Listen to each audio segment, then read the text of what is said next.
بسم اللہ الرحمن الرحیم۔ آج ہم اردو کی تیسری کتاب کے صفحہ نمبر 19 پر موجود اسم صفت اور اسم موصوف کے متعلق مزید پڑھیں گے۔ یہاں پہ ہم نے سب سے پہلے کرنا ہے کہ دیے گئے الفاظ کے ساتھ صفت لگا کر انہیں مرکب توصیفی میں تبدیل کریں۔ ہمیں کچھ الفاظ دیے گئے ہیں جن کے ساتھ ہم نے ان کی کوئی موضوع صفت لگانی ہے، جو لگانے سے وہ کیا بن جائے گا، مرکب توصیفی۔ سب سے پہلا جو ہمارا لفظ ہے وہ ہے جانور۔ جانور کے ساتھ ہم نے اس کی کوئی خوبی، کوئی صفت لگا دینی ہے جو مناسب ہو، جو صحیح لگے۔ یہاں پہ کچھ الفاظ بھی دیے گئے ہیں جن میں سے ہم لفظ منتخب کر کے لکھ سکتے ہیں، یا ہم خود سے بھی کوئی لفظ لگا سکتے ہیں، ضروری نہیں ہے کہ انہی میں سے لگائیں۔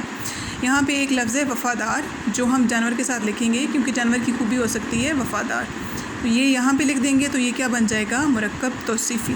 اس کی جگہ پہ آپ پالتو بھی لکھ سکتے ہیں، پالتو جانور، تو وہ بھی ٹھیک ہوگا۔ اس کے بعد ہے فصلیں۔ فصلیں کے لیے بھی یہاں پہ ایک لفظ دیا گیا ہے ہری بھری، آپ یہ بھی لکھ سکتے ہیں ہری بھری فصلیں، تو بھی مرکب توصیفی بن جائے گا، یا سرسبز فصلیں تو بھی ٹھیک ہوگا، لہلہاتی فصلیں۔ کوئی بھی مراد یہ ہے کہ ان کی کوئی خوبی آپ لکھ دیں گے، کوئی صفت لکھ دیں گے تو وہ ٹھیک ہوگا اور وہ مرکب توصیفی بن جائے گا۔ اس کے بعد ہمارا اگلا لفظ ہے موسم۔ موسم کی کیا صفت ہو سکتی ہے؟ موسم سرد ہو سکتا ہے، گرم ہو سکتا ہے، خوشگوار ہو سکتا ہے۔ تو یہاں پہ ان مثالوں میں ہمارے پاس ایک سرد لفظ ہے جو ہم نے یہاں پہ لکھ دیا کہ سرد موسم، تو اس سے مرکب توصیفی بن گیا۔ اس کے بعد ہے جی سفر۔ سفر کیسا ہو سکتا ہے؟ سفر کی کیا خوبی یا صفت ہو سکتی ہے؟ لمبا سفر، مختصر سفر، تو آپ کو جو مناسب لگے آپ یہاں پہ لکھ دیں کوئی ایک صفت، تو اس سے وہ مرکب توصیفی بن جائے گا۔ اگلا لفظ ہے سوال۔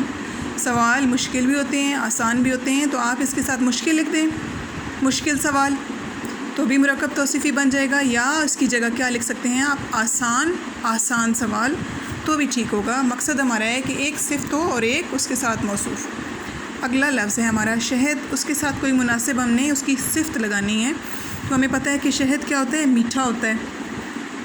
آپ میٹھا بھی لکھ سکتے ہیں، مزیدار بھی لکھ سکتے ہیں، ٹھیک ہے۔ یہاں پہ ان لفظوں میں ایک لفظ میٹھا تھا تو یہاں پہ میں نے یہی لکھ دیا ہے، میٹھا شہد۔ آخری ہمارا لفظ ہے طوطے۔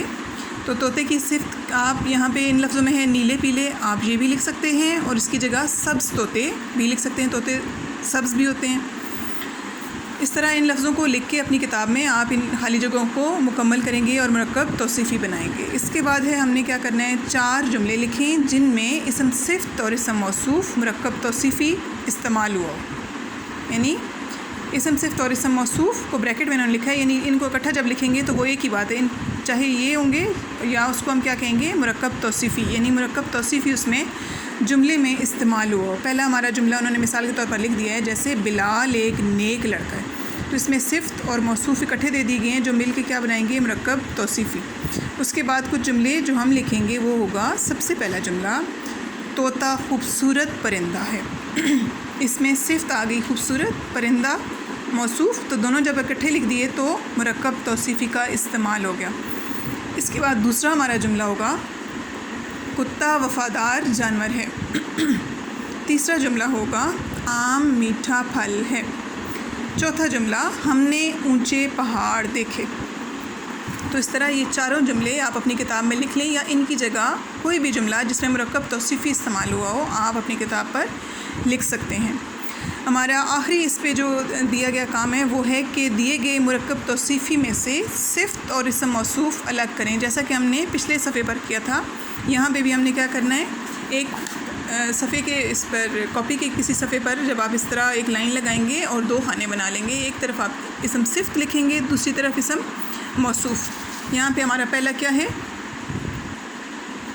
ٹھنڈا پانی، تو اس میں ٹھنڈا کیا ہے، صفت ہے، پانی کی خوبی ہے، اور پانی کیا ہے، موصوف۔